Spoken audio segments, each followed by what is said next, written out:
Can you hear me? Yes. Okay, here we Success. go again. Okay. All right. So that's okay. We're going to figure this out. And every time we do it, we're just going to get better and better at it. So first off, I have to apologize to Maggie, to Krista, and to Emily that this is super stressful when you're trying to figure it out. And like the whole world is adapting. You know what I mean? Like all of us are trying to figure this out at the same time. So a small streaming service has all of a sudden become a big streaming service with a lot of questions and tech issues. So tonight for the Otherworldly Arts Collective, we are doing artist conversations with Emily Brown.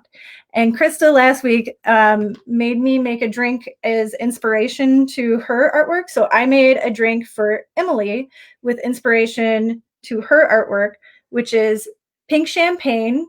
And then on the inside is a candy crystallized hibiscus that looks like an alien, and then a little bit of rhubarb bitters, just because that Emily has all the fantasy, amazing artwork that's surrounding her right now, and just a little bit of Minnesota with the rhubarb. So, what are you drinking, Em? I am drinking some Caduceus Vineyards Queen Bee Sparkling Rosé from Maynard James Keenan. We love all things Maynard here, and then I add some raspberries just for a little fancy. Okay, so people who don't know who you are, like they've probably seen some of your pieces like at our shows and stuff, but you know, it's always like the dreaded question, hey, introduce yourself. Who are you? So Well, I'm Emily Brown. I also go by Emily Page Brown with the art because Emily Brown's a common name. Yes, I've known you since high school, which we went to Arts High and college together. And I guess I'd call myself a fantasy artist, at least with the pieces I'm doing now. I like to try and as close to realism type fake taxidermy sculptures of fantasy creatures and cryptids and things from mythology, trying to bring them to life. So I guess I would say that's what I do. It's my art. so let's see. And then as far as, did you want to talk about quarantine? Yeah, we can talk about quarantine, but like besides just doing sculpture, you've done painting, drawing, multimedia, you've done all sorts of type Yeah, of I stuff. do a lot of digital drawing too. That's usually how I start my pieces, is with a digital illustration of some sort when I'm kind of spitballing what my idea is. And then I also did a lot of printmaking in college. I haven't done it in a while, but I love doing printmaking. So I've done a lot of that, but I was an oil painting major, so I did a lot of oil painting. I get really bored doing the same thing, so I like to experiment and try new things and mix it up. And I'm trying to kind of mash a lot of different things together too. I love the juxtaposition of different materials and experimenting with different things. It's kind of the science side of me too. So yes, and I'm lucky enough at my day job, which I know we'll talk about, I get to sculpt and paint and do different things, and I'm not stuck in kind of a niche doing the same thing all the time. So like with what you're doing, you said it's kind of like faux taxidermy in some ways. Like it's Well, like that's kind of you're like describing cryptids. achieve is to try and make it look like it's maybe made out of a real animal under there, but not using any. Sometimes I do use natural materials, like I've used quills and feathers and whiskers on some of my things, but like a lot of it's just fun fur and clay. So I'm just trying to kind of fool you into thinking maybe they're real.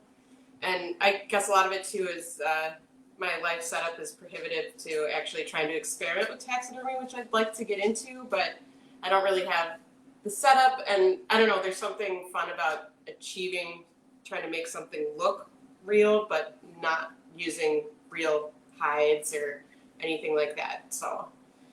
So when you're doing like faux, like since I'm going to use this word because you use it, since you're using like faux taxidermy, you know, there's a lot of people out there that like when they're trying to create sculptures of like fantasy stuff, like you can definitely tell that it's not real. And there's something that like your skill level and your attention to detail that like you can see that like you're fooling me, you know, Good. with what you're doing. So why are you fooling me?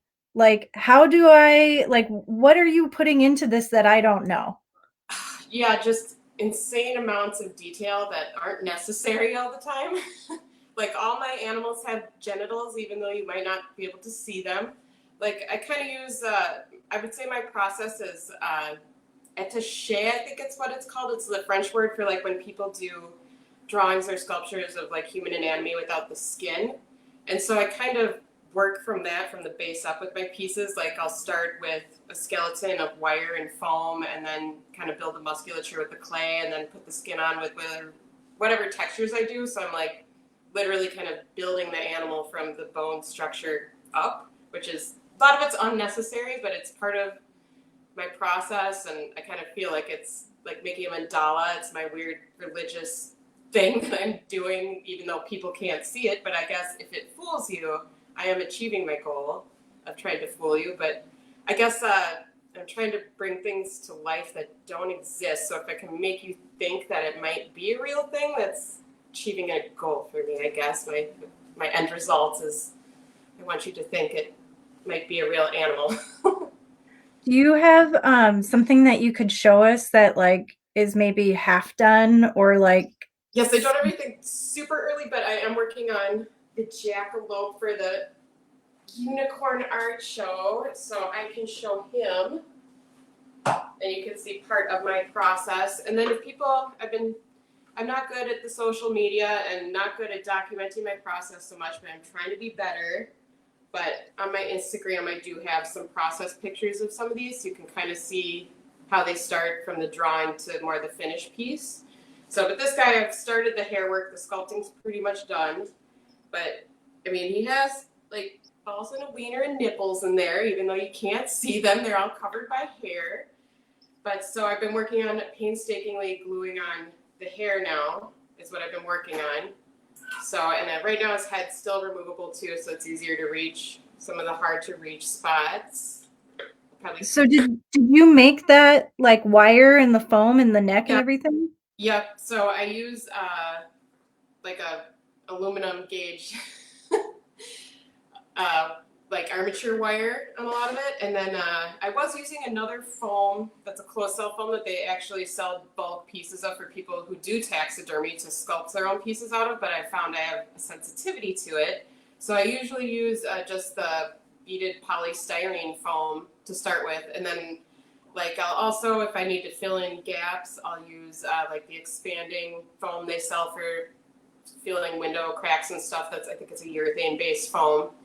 So I'll start with that, kind of get the musculature, and then I cover it with, I use a few different clays, but I mostly use the Aves epoxy clay, which I find it's rated to outdoor use. So I feel like it's the strongest thing where I don't, like this could survive a drop maybe if he had to. So yeah, it looks like this. We make it in Wisconsin, so it's a local kind of product too. And then I also have used polymer clays on stuff too, which that's nice because like the clay I do use on these, that 2-part epoxy clay, you get a limited amount of time till it's set up and it's not workable anymore. So then you'll have to sand back in if you want to remove things and add again. So you're kind of doing small regions at a time on it. But, the polymer clay, which I did, my original, here, I'm going to move him for a second. The piece that kind of started it all with the first unicorn art show we did. She's my favorite, Emily. Yes. Ophelia, this one. This is all polymer clay. This is Sculpey. So, I did wire and bulked it out with tin foil, and then did the polymer on top. So that one's polymer, and then sometimes I'll combine the two as well. So like on my fairy, I wanted to have like more time to work on these teeny face details because of the scale. I just wanted more time to work this till I was happy with it. So the face is actually polymer, but the rest is at Aves epoxy. So I was able to kind of combine them. And then I also use another epoxy clay that I actually learned about from working with it at my regular day job. It's called, I use Zoopoxy. It's Polygem is the name of the company. It's another 2-part epoxy clay. But I feel like the nature of it is a lot closer to ceramics, so it's kind of easier to like smooth and do big areas. So like on my dragon, he's mostly the Aves, but like his eggshell and then the base, I use that polygem just because you can cover bigger areas and smooth it out faster than you can with that Aves. It's a little harder to work with. So, yes. Can I ask you a question, Emily? Yes, ask away. So, just because that, like, I'm not a sculptor, and so, like, some of this, like, I see, and I'm like, well, that was, we see artists as magicians, where you're like, that just existed, but Yes. like, this is actually years and years of trial and error of you trying to find materials. So, how do you find out, like, what to work with, and like what works? I mean, like, are there times that you go, because I know these pieces take you a long time, which is like another thing, if you can talk about like how long one piece takes you, but like, do you ever make something and then you spend 6 months on it or something and then it just doesn't work? Yeah, I mean, there's definitely mistakes I've made or some that I'm not as happy with now, especially that I've learned other techniques, but knock on wood, nothing's gone too disastrously wrong with anything. But yes, I guess as far as materials, a lot of it is just talking to other artists and what they like to use. And also, but a lot of it too is, as we said, that I have a day job sculpting for other people and painting, that I get to play around with a lot of materials there and get comfortable with them too. So I will say that really opens up my world as far as different materials I can use, like the polygem products, because you can only order directly from them. That was something I wasn't really aware of until I started working at some of these theming places and playing with it. So I gather a lot from that, and then just also kind of surfing the internet and looking at other people's work and trying to figure out how they did it, like the different hair processes. And some of it is stuff that I'm just trying and hoping works as an experiment. And I get lucky when it does. But I'd say I haven't had too many terrible disasters, except for you do have that little mermaid I made you. Yep. Where I tried to use a different material for the water other than like a epoxy resin because I didn't have any. And that broke up and ate away at the clay and kind of destroyed it for a while. And so I had to start over with that. So sometimes the experiments do go wrong, but I've been pretty fortunate that things have been working out for me so far, but I don't want to jinx it. So I took over the camera for just a second, Em, so I can show off the mermaid. So Emily made this for me because I have a bunch of doll houses, and I found this bathtub, this pink bathtub, and I was like, it would look amazing if there was a mermaid slitting her wrists in it, and then I could make the bathroom all bloody. And then she kidnapped the bathtub when I wasn't paying attention, and she made this beautiful mermaid, which kind of looks like what I looked like when I was in high school with the long black hair, which I thought was super funny.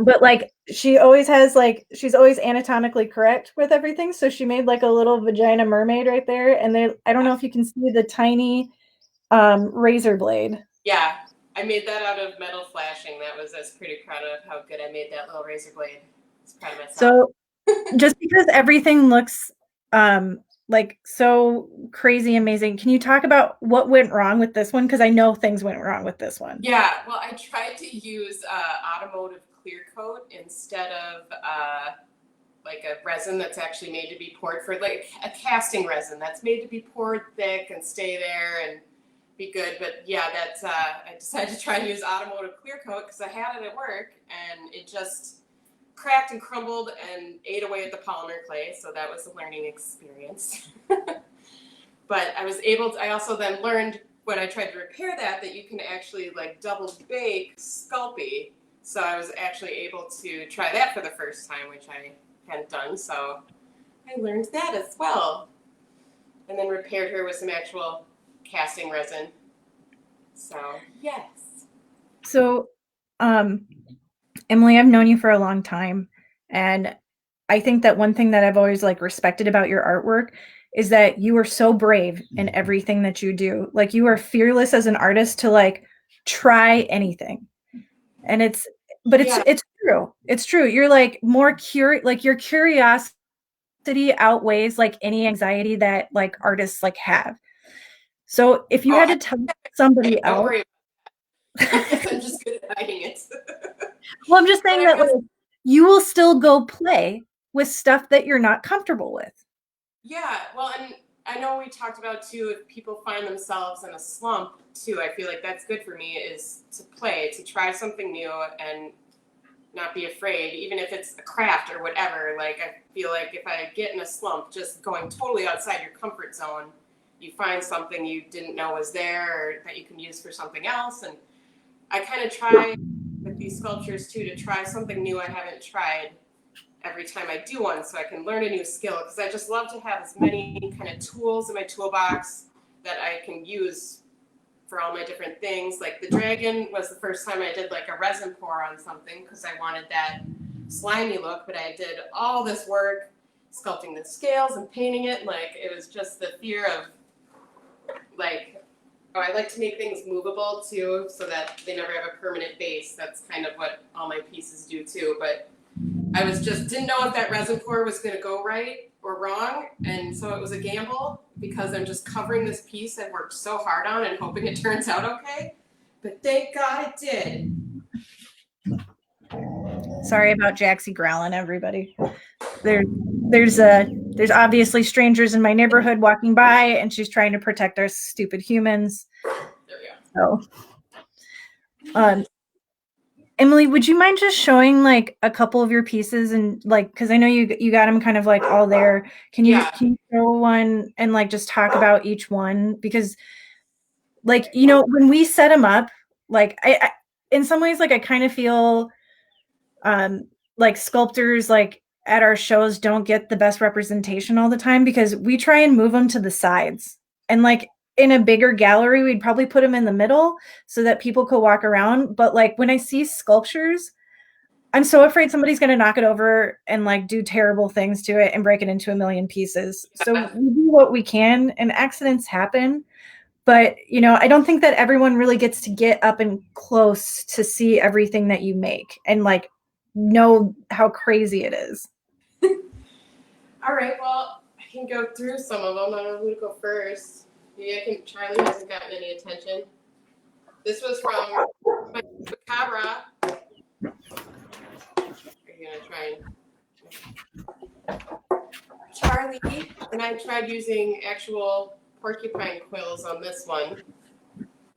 So I'm always trying to try a new methodology, and there's lots of details you can't see when it's just sitting there. Like I actually gave her, she's supposed to be a chupacabra based on accounts. I like to try and do all my research on my cryptids to see what, all the witnesses saw so that I can try and represent it correctly, like leaving the three-toed prints or having the three-pronged bite marks. I made the three different teeth.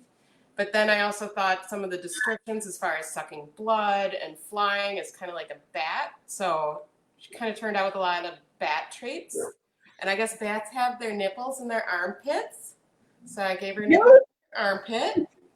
And she's got all the girl parts down there. So it was kind of supposed to be like a bat alien hybrid. I try to still go off of like all the research I can on these mythological creatures, but also put my own spin on it and try and, based on science, what features they would or wouldn't have if they actually existed. Like my mermaid. This one's inspired by a Fiji Mermaids, which is an old sideshow taxidermy gaff where they would sew a monkey onto a fish, a mummified monkey to a fish. But so like I didn't give her any nipples or anything because I thought, well, she's laying eggs. I don't know if she's a mammal. She probably doesn't feed her young, so no breasts or anything. So I'm still trying to scientifically look at these things on if they actually existed, what features would they or wouldn't they have to try and make them more believable. So yes, she's definitely one of my favorites. Can I ask another question? Yes, go for it. So I guess I never realized until I'm sitting here watching you that all of your creatures are like tabletop. Like tabletop? Like they're perfectly fit to essentially like work on a table. Like I don't think I've ever seen you do like a 6 foot tall something. Yeah. You know what I mean? Like everything is kind of there. But you do giant sculptures too. Yes, for work. So that's like one of the things too is like for work, I'm doing very large scale stuff. So I guess for my own time, it's nice to do something small that I can devote that like insane level of detail to, because just large scale is both like cost and time prohibitive as far as like, you know, reaching the same level of detail I'd like to. I do feel like they've started getting a little bigger. Like the dragon turned out being, a lot of people thought it was going to be smaller than it was. Yep. Trying to make, and I try to make everything maybe like the life size that it would be to help with the believability of what it is as well. But like my unicorn, I called it a pygmy unicorn because it was so small, even though it's, you know, a real horseful would be quite larger. But like my Kieran too that I made is probably one of my biggest ones too, and he is complete with fuzzy balls, of course. So did I tag you in that Instagram post about whoever that was that kept showing off the Kieran balls over and over again? Oh, I wouldn't be surprised. Yes, somebody came to the opening and like had so many photos of the testicles, made a couple of videos about it, and kept posting it on their Instagram. And I don't know who it was, but like after a couple of days, it was so funny to me because I think that they were so surprised that you would go to that level with it. Yeah. You know? Well, you know, if you went to a museum and saw a diorama of a real stuffed dead animal, it's not like they would sanitize it and take the genitals off. So I didn't either. And he has a really nice wiener you like can't even really see in there. That, I don't know, I thought it looked good because I see horse wieners, so I know what they look like. But yes, the only thing I pretty much don't detail is like the bottoms of the feet, like wherever they're sitting on. But I try and put all the anatomy in there to help fool you, but also, I don't know, for me. Some of it's for me. But yeah, and then I try to experiment with different materials all the time. Like with this jackalope, I can talk about the crazy, because some of my early hair pieces, like the unicorn and the uni-jackalope guy here, I did flocking with these guys, which is just like a, you know, small powdered hair-like fiber. Here, I can grab some here. And there's different types of applicators you can use. You just cover it in glue, but it's like very fine. You get kind of that fine fuzz, which was nice for these. But then this was my first time on this guy too, experimenting with mohair, like putting on actually longer hair. So, and I found a good resource for that. It comes like this. I can get alpaca too, but in lots of different forms. They actually order this from a website, but they sell it for putting manes and tails on modeled horses. So I'm always trying to find half the work too is like sourcing materials, finding out the best place to get some of these things to try too. But then on my little griffin chick and the jackalope, I started trying the fun fur method, which is painstaking, but I feel like more convincing. Is I just buy fun fur at the store like you use for costumes, and then I cut off rows of it, like so, once cut off, and painstakingly glue it on like row by row, and starting from the feet up like the way the hair naturally would lay and grow from to try and be convincing. And then I also will trim him with all kinds of different scissors for haircuts. But then I found, it'll get too blunt sometimes. So sometimes my hair cutting method is just running razor blade to trim it a little to get more of a natural break in the hair. So Emily, how long does one piece take you? Well, I try and start 3 months before the show. I couldn't tell you exactly how many hours I put in, but when it gets down to that last month before the show, it's pretty much all of my free time is gluing hair or dremeling scales or whatever. But I mean, hundreds of hours I put into these, but I don't know. It's very zen for me to do it, even though sometimes it gets a little tedious. It's like I said, it's kind of like making a mandala. It's my little penance I'm doing for this creation. And you don't sell them, Emily? No, well, because I spend so much time on them, I get attached to them. Like, they all have pet names besides their, like, actual title. Because they are kind of like my children, and because I spend so much time on them, I feel like I would, everything's for sale for the right price, but I feel like the right price would have to be pretty high for me to part with some of these guys.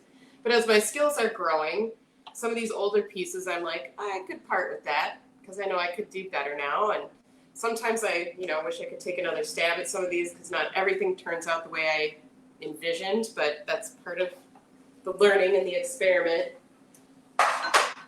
And the only reason I bring up the selling and not selling is that I think that it varies in artists about like what makes a successful piece.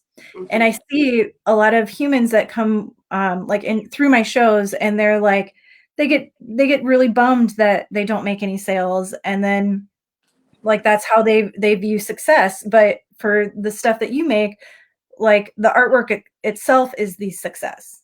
Yeah, just the being happy with my end creation, and if my vision got to kind of where I wanted it to, and if other people think it's cool. But yeah, and I mean, because like you and me both, we have the kind of artsy 40 hours a week regular day job. So, the way I make my bread isn't necessarily selling my pieces, it's just working the 9 to 5. So these are more of a cathartic exercise for me, because I do feel at work, I'm always executing someone else's vision. I'm doing something for someone else. And at least where I am right now too, I'm doing a lot more cartoony stuff for work, and it's not really my own style at all. And so for me, it's a way I can feel more like a real artist, or express myself, I guess, is to have these on the side, is that nobody's telling me how to do it or what to do. This is my vision. So for me, it's more of like I'm doing them more therapeutically and to share them, and not as much to try and live off of them, because I'm fortunate enough to have a job that I get to use my everyday art skills at and make bread. But so these are just more, like I said, catharsis, and that's why I thank you for these shows. It's really good for me to have something I'm in control of at home to work on. No, that company is fortunate enough to have you. That's really what it is. Well, yeah, and I have worked with so many different talented people at different places too. And yeah, we're all behind the scenes. Nobody knows your name and knows that you worked on that at all. It's all just, you're just part of the job. But yes, there are lots of very skilled people there, and a lot of us all too like to do projects in our own time. But a lot of us too who work in those art fields find a hard time to work on your own art too, to make stuff at home, because it's a double-edged sword where I'm getting to exercise my skills every day and learn new things, which is great to always be using that muscle. But at the same time, it's like kind of takes some of that out of you, where it's hard to then use it on yourself for your own things. So it's a hard balance, but I find it actually helps me a lot to have these things that are mine and that I'm in control of and that I'm making decisions of and that are my babies and my vision, and not through someone else's. So yes, but And so, I mean, like, I can relate to the fact that, like, I've also had I currently and have had jobs where like you are doing artistic things all day long for somebody else, and you're like a no-name artist. yep. And it's hard because like you and I both come from, and I'm going to say it this way, a fine arts background where, your style and who you are and what purpose you have on this planet is tied to your artwork. And if you're not doing that, Uh-oh. oh, shoot. Sound? Yeah, we lost sound. We lost Oh, sound. no. I cannot hear you. Okay. Oh, That's no. fine. I'm going to call you. Hold on. Can you hear me? Calling Can you. anybody hear me? I don't know if anyone can hear us. We'll see. Whoops. Hi. Hey, go ahead and come on back in. So should I just restart from that link? Yep. Okay. I don't know if anyone else out there can see us still. Could you hear both sides, Sarah Cleary? fine until just then. All right. Well, we're gonna bring everybody back in as soon as we can. Just 1 second. This seems to work every time. So here's the thing is that I think everyone can hear us as we're going. All right, we're Back. 3, 2, 1. Emily, can you hear me? Yes, I can hear you. Can you hear me? Yes, I can hear you. Okay, I'm gonna hang up now. You're back. Okay. All right, let me get this set back up. There we go.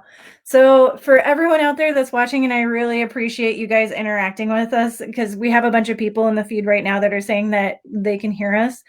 Okay.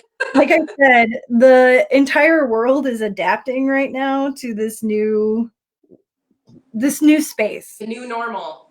The new normal. And right now we're just trying to find the best streaming service that we can that, can work with what we're doing. For the time being, Be Live has been pretty great, except that there is randomly tech issues that we can't quite figure out.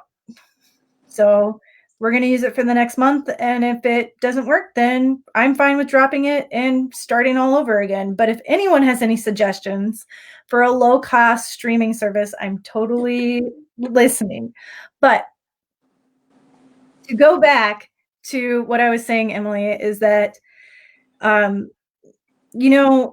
there are some really amazing things that art school has taught us. Yes. But one of those is that you're wasting time. Like as a fine artist, like I feel like that is something left over in art school where like they're like, you're running out of time, get your shit together. If you're not working 100 hours a day, then you're not doing enough. No, and I still always have like that guilt that I should be doing more art with my time too. But like you said, we're still technically making art those 40 plus hours a week. We're working for someone else. It's just not our own vision. And I think it's important too to not get burnout and to hit those artist block walls to do other things too. At least for me, everybody works differently.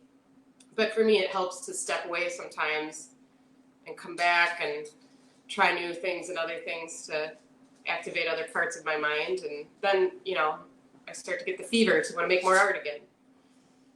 So yeah, it's a hard balance, but no, I'm definitely always guilt tripping myself that I wish I was more prolific and I wish I was being more active in these art communities and being more active on social media as far as promoting my stuff. But yeah, it's a struggle. But you do so much. I mean, like, I know that you're working 60 hours a week. I know you and your partner both are working a ton. So on top of just existing as humans and working normally and then just having your normal lives, and then on top of it being an artist, that's essentially like 2 full-time jobs. Yeah, well, and I feel like really promoting, at least for me, and I'm a person who stresses easily, so, I know, like, you need a million things going, and some people are like that, is that they just can, and I don't know, I guess I'm just lazy and get burnt out. Need to. I feel like promoting yourself is a full-time job for me. I don't know, and I'm still always self-conscious about some of that stuff, so not good at promoting myself. You do amazing things, and I don't want you to feel guilty about what you're doing at all. Yeah, I know. Well, it's mostly a self-imposed thing, too. I'm not blaming you. No, it's we all hear it, Emily. Like we all hear that with being an artist, and I hear it from other humans and I hear it in myself all the time. And so what you're saying is like very honestly real with all of us that we're not doing enough art. But like where's the other space for working and family and driving to the grocery store or like all of those things? Like we only have so much inside of us to do everything. And then on top of it, you made those beautiful creatures that are surrounding you. Thank you. Well, and I feel like too, if you're forcing yourself to do it, you're sucking the joy out of it. It's like you want to come, you need to want to come to it, and you need to want to do it. And so I feel like because last fall with Gods and Monsters, I kind of didn't do as epic of a thing as I was planning because I had a very busy year at work and I was just burnt out. I just I couldn't even get started. I just didn't have it in me. But so I did these little guys, which I actually did put a price on for the first time. But so I always had this idea in my head of making these teratoma pets, I call them. So this one's Toby. I sold the other one, the Terry with an eye. But this is Toby. So this was just kind of an experiment and something new that I wanted to try that I hadn't done. So it helped to do something new when I feel like I'm in a rut to start my usual routine. Because like I said, I make these more trouble than they need to be and very laborious for myself. But that's just part of my process. And so I was trying to do something that was going to take me 2 weeks instead of 2 months. And, give my brain some room to breathe. So, yeah. So the person that bought Terry with an eye Yeah. was a Terry. Really? Perfect. Yes. That makes perfect sense. And I remember talking to her, and it was pretty awesome. They were really excited, and I think people they just want what you have. You know what I mean? Like even if it's small, like they want those tiny things that are like that is a little piece of Emily Brown that I can take home with me, and it's amazing. Well, in college I did a lot more painting and 2D work and stuff, and then I really didn't discover that I liked or was really good at sculpting until like my senior year, I felt like. And so but then I just really liked making like a whole object. I don't know, something about having an object really appealed to me, like thing I can hold, having a little pet. I'm totally feeling my champagne. Have you been drinking enough? No, not yet. I guess my anxiety is still overriding my tipsiness, if I have any, and I'm trying to not go overboard to compensate for the anxiety so that I can still talk. Yep. Then you should take a drink of champagne. Yep. Mm-hmm. Mm-hmm. Right. And fill up the glass. And if anybody's watching right now, you should totally make a comment that says cheers to Emily in it so that she can look at it later. Just so that we all know that we were cheersing for Emily. Thank you. So we're in a pandemic crisis right now. Mm-hmm. And I hope you don't mind me saying that like at this time for a while you were furloughed.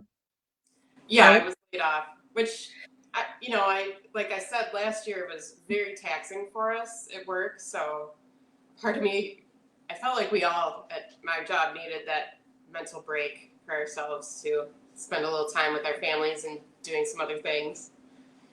So yes, I definitely been taking advantage of it with some projects, but I've always wanted to have a garden, and I finally started that, and I started riding horses again. So I've been spending a lot of time doing that, and hopefully it doesn't distract from my art too much, because that is my other big passion is, well, animals in general, but I really love being around horses too. So, and getting outside is great.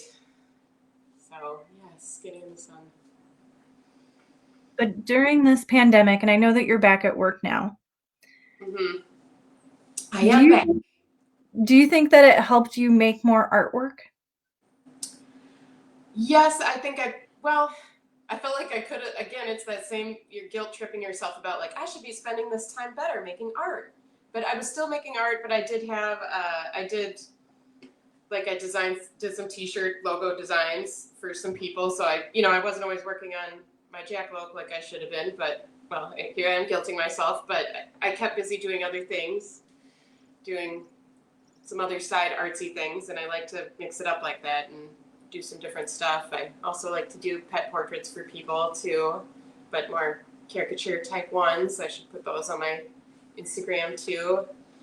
And then I started, since I've been horsing around again, I was like painting some tack which is just what you call horse equipment stuff, to customize it, to make it mine. So I just like to be busy and to try new things all the time. I mean, maybe not busy, but I also like to play video games, so spend a lot of time doing that. Just kind of did a little of this, a little of that. But what video games are you playing right now? Well, I replayed The Last of Us was one we did. Trying to think what other good ones were we playing, Carrie? What did you have me on? I mean, I started that Star Wars one. Got pretty far on that. That was fun. I think those two and the jigsaw puzzles. Yeah, the jigsaw puzzles I did a lot of. But, yep, and I thought about playing Red Dead again, but that's a whole project. I didn't want to open that can of worms, so. But yes. So I know some of your inspirations because I've known you for so long. Mm-hmm. The video games, the movies, the horses, your love of animals, your training of animals, all of those things. Tell me about it. Yeah, and science a lot too. I'd say, for me, science and art are very, like, I have that come with Maggie too, I'd say, is that they're very much almost the same thing as far as how much I like them. So it's kind of the scientist in me experimenting with these and trying to make, inspired so much by museum dioramas. I love museum dioramas. I could live in the Field Museum. I'm very into making that, like, 3D capture in time of encapsulating a moment in nature. And so I'm going for that. But yes, I feel like the amount of time I spend with animals and stuff is I know anatomy really well. So that helps me a lot in my sculpting for sure. Like, I'm always calling in my cats sometimes just so I can look at some of their musculature and stuff and feel them up a little for when I'm stuck at some piece of anatomy. And whenever I'm sculpting too, I'll make layouts of just all kinds of different anatomical pictures and stuff like that as reference. And yeah, and I love reading and learning about random animal facts and just being a dictionary of all those needless bits of information. But my love of animals definitely inspires me to make my own animals. So yes, I just feel like I get them. I don't know, that basic reptile instinct. I understand them. The lizard brain. Yes, the reptile brain. So, Emily, everything that you're saying, you and I, we both went to college together. So, like, I know that's there, like the way that we were taught, that anxiety of not doing enough artwork. But you live and breathe art almost every day with what you do. Like, well, you I'm are lucky in that respect that, I would totally be happy too if my day job was something unart related. Maybe I would make more art in my free time too, but I feel like I'm most useful when I'm doing that. It's like I'm good at it. I feel confident in it. I feel like I'm contributing when I can use those muscles I have in that way. So do you think that though? Like, do you think if you were not doing an art job, like, would you lack the discipline? I mean, I think about this myself. Like, if I do a job that I don't get to do any art things in, do I make less art or more art? yeah, it's hard. I mean, because I've been in that boat too, where I don't have those jobs when the economy. But like right when we graduated is when the economy kind of went in the crapper. So I was working a lot of not artistic jobs at all for a while, and yeah, I don't know. But I was still doing a lot of side stuff for people and still doing some things. But I feel too, just as I've aged, I've become a lot more disciplined. It's like when I was younger, not as good at doing that stuff and wanting to just, I don't know, different interests. But I'm a lot better at having that drive now. Like I want it now. So I think still, if I wasn't, I'd probably still be making art, especially since you put on these amazing shows with the Otherworldly Art Collective. That gives me a really good reason to make things with deadlines that help me make things and not walk away from them too.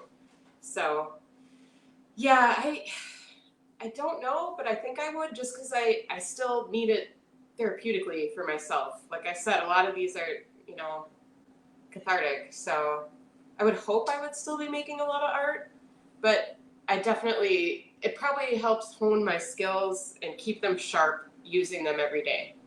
And I definitely learn a lot of new things every day. Like there's some projects I work on that, are so much math and measuring and like not even so much creativity that I'm having to use a different part of my brain at work too. And so it's making me use different things and learn different things there. So I definitely think it helps add to my skills and my ability to work faster too. It's, just stretching those all the time helps. But I would hope that if I wasn't doing that as a day job, I would still be wanting to make these pieces for myself at home. But a lot of that is just what's going on in your life at the time too. Like I said, sometimes you reach that block when you're really burnt out and you need to step away to want it again. So, like most artists, like we've been artists forever. Like we were born artists, and we're going to be artists until the day we die. So, someone once told me that it's very normal to have like droughts and rivers of like creative flow. And I think I really needed that in my life at that point, like when somebody told me that. And like it's very accurate. Like if this is what you have had your entire life, then it's very normal to like not do it sometimes. Yeah, and like I said, I hate trying to force myself to do something if I just don't have the drive, because then it becomes just like a chore and not a joy anymore, or not fulfilling, or not do what I need to do. It just becomes homework and not enjoyable. And when it feels that way, that's when I know to kind of like, okay, I got to do something else for a while so that I can still find joy in this. And then for me, for inspiration too, it helps me a lot also is going to these art shows and museums and whatever, whether it be science or art museums. That really helps inspire me and get my drive going too. Is like seeing other amazing things people have done is very ups my drive for me when I have those dry spells. But yeah, I feel like we need to be less hard on ourselves, and everybody has their different level of what they can and can't do and what their drive is. And I just feel like you have to do what makes you happy and works for you so that it still is a source of joy. So moving forward to what this world could be, and like, let's say that, there are no more art shows for a while. How do I tame your beast? Well, I think still if you can do some form of, I know you were talking about an online art show. Yeah. So that, I still have, what helps me finish up is like having a date or a goal. So if there is some sort of event, date, goal, something that I need to meet, that helps, at least with me getting started for me is the hardest part, because everything looks like nothing when you first start.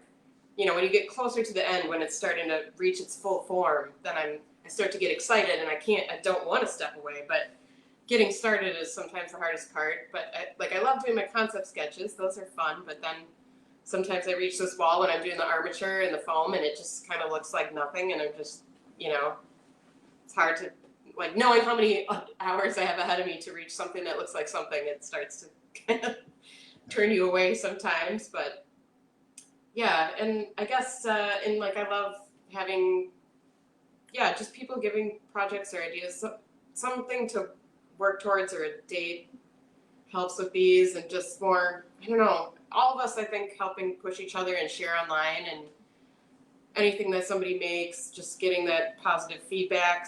And have these conversations. Like, I love that you're doing this, because a lot of times we can't go to these art openings and talk to each other and have these artsy conversations. And so this is really helping, getting to hear people I really want to hear talk and hear about what they're doing is also very inspirational for me, and helping with getting things done or having a drive to do things. So yeah, I mean, I don't know if I have the answer for what we should do with the new normal, but I think it's all just going to be a big experiment and seeing what works for everybody. But just having these stimulating artsy conversations sure helps a lot too. So if people want to talk to you about art, like, what's the best way to talk to you about it? Well, you can reach out to me through, Facebook or Instagram or whatever. Just know I'm not really good at going and checking my social media on a regular basis, so do not be offended if I don't get back to you. But I am very approachable, and I like to talk to people. And if anybody has questions or wants help with it or whatever, I would love to talk to them. Just don't feel bad if I don't get to you right away. I have a question in the Facebook Yes, feed, please. Away. and it was from Edwara, and he's asking if you could get the name of the material you used for the dragon shell again. Yes, it's okay. I have a can in the garage. That's the heart. That's you know where it is. Okay. Yes, it's called Polygem. Can you show the dragon really Yes, quick? Gary is fetching it for me right now. I just sent him. No, the dragon. Show your dragon. Oh, show the dragon. Show all your artwork. I mean, like, Okay, I almost want, like, is it possible to put them in like a timeline of like your earliest work to the end of your work? Yes, I'll try and do that. So, okay. First one, you know, I kind of started this one. Can you see it okay? Yep, I can see it. Okay. That's better. This first unicorn, and this was my first time flocking too, which turned out pretty good on this one. And then my first time trying and playing with the mohair as well. So this was my first piece that kind of started the ball rolling with making all these fantastic beasts. And then I think, okay, sorry, I'll show that in a second. Here's just for Ed who was asking, Polygem is the company that makes these products. You can only order directly from them. You can't find it on Amazon or anywhere else. And they have a few different kinds of clays. They have one that's supposed to be more for doing like the sculptures and sculpting. I couldn't tell you exactly what it's called, but what I've used at work and used in my projects is called zoo epoxy. And it's actually made for like theming zoo animal enclosures, like if you need to make fake trees, vines, whatever. And and it's a 2-part AB epoxy. It's like peanut butter when you mix it up. It's kind of a pill to work with if you don't know how. But I get this thickener that you can buy too with it, and it kind of looks like flour. So if you get someone who wants to try it, I can help them with it. But if you make it like bread, where you put this down and put it on your hands, and you have to kind of fold it together like you're making bread dough, I find is the best way to not make a royal mess with it. But it is also water soluble, so you can smooth with water. And they might sell a specific chemical smoother too, but water works awesome with it. And it also takes to like stamping textures really well too, if you want to use texture stamps. But yes, okay. Finishing the timeline of my sculptures. Yeah. That, I think then, oh, there it is. I think my uni jackalope, which his name is Francis, came next.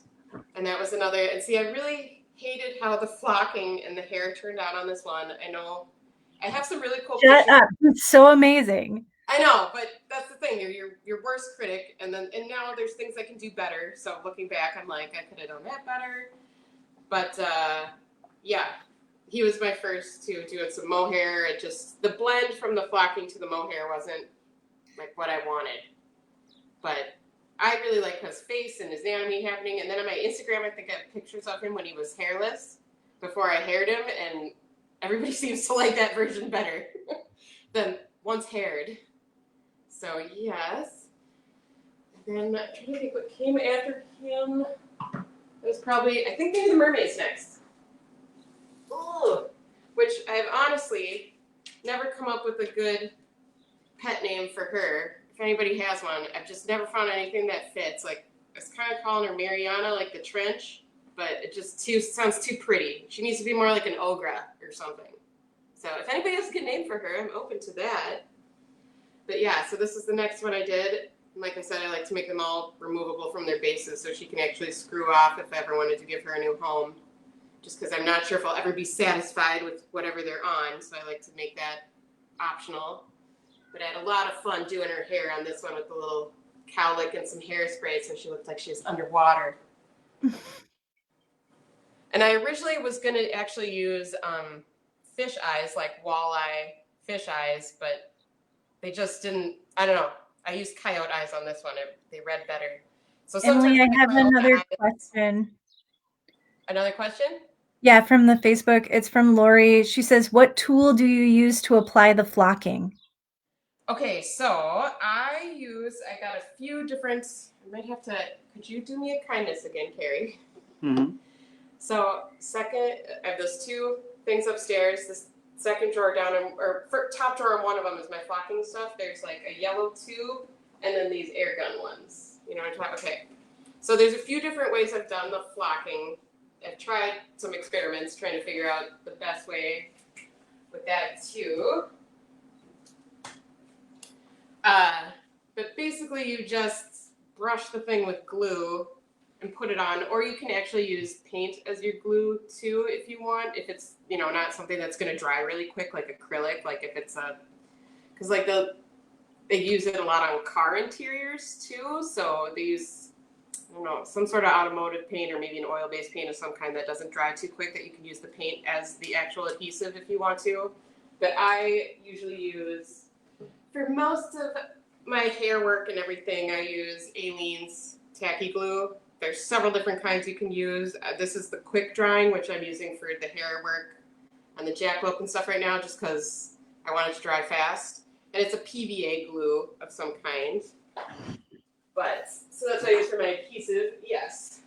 And then I actually found this works the best for the flocking of some of, you can use even just little, like if you're doing a small area, like I think I did for the small areas on my griffin, I just used a little, like a, what you use for a squeeze tube for like ketchup or mustard or something. You can put a little in there and just puff it on.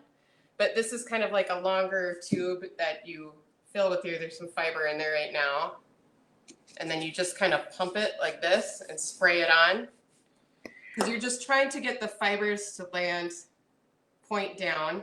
And then some people who flock too, they'll just actually hold it and drop it on like this is another option you can do. If you have a large amount, you can kind of use like a filter to shake it over it. Or then there's also these air guns I've gotten that I have a compressor because when I paint these, I'm using airbrush a lot of the time. And then some hand painting and other texturing details, but airbrush is my main painting method I use for a lot of my pieces, and so I have a compressor so I can use this. There's a canister that goes on here that holds the fibers, and then you set it, I think it tells you what pressure to set it at, and you can actually spray the flocking on. I kind of found that, I was hoping it would help with some of those underhangs that are hard to do with this, but I kind of like the hand flocker better, just this basic cardboard tube. But maybe if we were doing something really big, these would be nice. I've used them both, kind of feel like they're about the same, but I kind of like the control of the small one.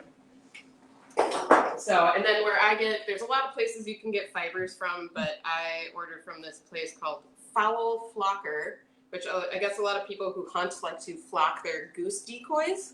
So they sell kits for that and all kinds of flocking colors and different types of fibers, but there's a lot of different places you can source it from. So, yes. Okay, now if we're still going through the timeline. Okay, we did mermaid. Mermaid. Do you think fairy or no? Are you sure? Because I think this one. I think the Kieran was next. Ooh, which this is inspired by Asian mythology. If you don't know, China and Japan kind of have their own versions. And it's kind of like a dragon unicorn hybrid, but also deer-like, where it has the single antler. And I actually used a real deer antler that I cut and straightened because they always want to curve one way since it's a set. So I like to play with using the natural materials when I can. And then I did more mohair on him, and then this is all peacock feathers I used to add to the scales. And my electricity bill actually went way up on this one because of how much dremeling I was doing with these scales. Yes, it would take me like a few hours to do something like that. It was insane. And I had like a cup full of bits I used in my Dremel that, yes, when I did it a second time on the dragon, I tried to sculpt them more first, so I had to do less dremeling later. Whereas this one, I just kind of like sculpted all the musculature, and I'm like, I'm just going to cut them all in later. And boy, that was a chore. But, that's part of the experiment, so that this guy went a little easier. Yes, and then this one, I've kind of started making my own teeth and claws now too, but it's mostly a time-saving thing where I'll use some pre-made taxidermy stuff, like with the eyes and the teeth. I found it's kind of hard to make. I don't know, I'm still working on making good eyes myself. The dragon ones turned out really good. Carrie helped me with that. I will give Carrie credit. Carrie is an amazing painter. My husband, Carrie, who he helps teach me a lot of my techniques. He's got a lot of good, I've learned a lot from him on how to make great textures and different techniques and what paints are good. Helps me a lot. He is the man behind the woman helping me make these things. Oh. You know, that's interesting that you say that. You know, and then I think after the Kieran came my chupacabra, which I've talked about. I call her Charlie. It's her home name. Did the nice like feathers and blood, like she just ate a chicken. It's kind of what I was going for. And this one, I think this was the first one I made my own claws and teeth on. That I use it's called like tooth polymer, acrylic tooth polymer. It's very, very smelly and very toxic, but they use it for special effects for making their own teeth and stuff. So I've been into making those myself, but a lot of times I'll cheat and use pre-made stuff just as a time saver, mostly. And especially the glass eyes are just look nice. I think these are reptile eyes I used on this one. Emily, I think I tried using some other eyes that I didn't like and had to cut out of its head. Put these in later. And then yes, I tried using the porcupine quills. Got those from, I guess people use them a lot in jewelry. So I was able to order a lot of those on Etsy. And then Carrie taught me a really cool painting technique on this one to get this cool dappled skin textures on this one. It's like a temporary masking. Oh, it's so cool. Can you still hear me? No, we lost sound. I can hear you. I wonder how long I've been going with no sound.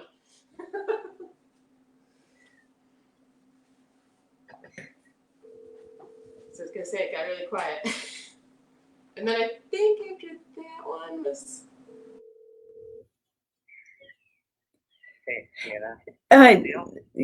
No. You guys can keep going, and because everyone can hear us at least on both sides, but I can't see the video now.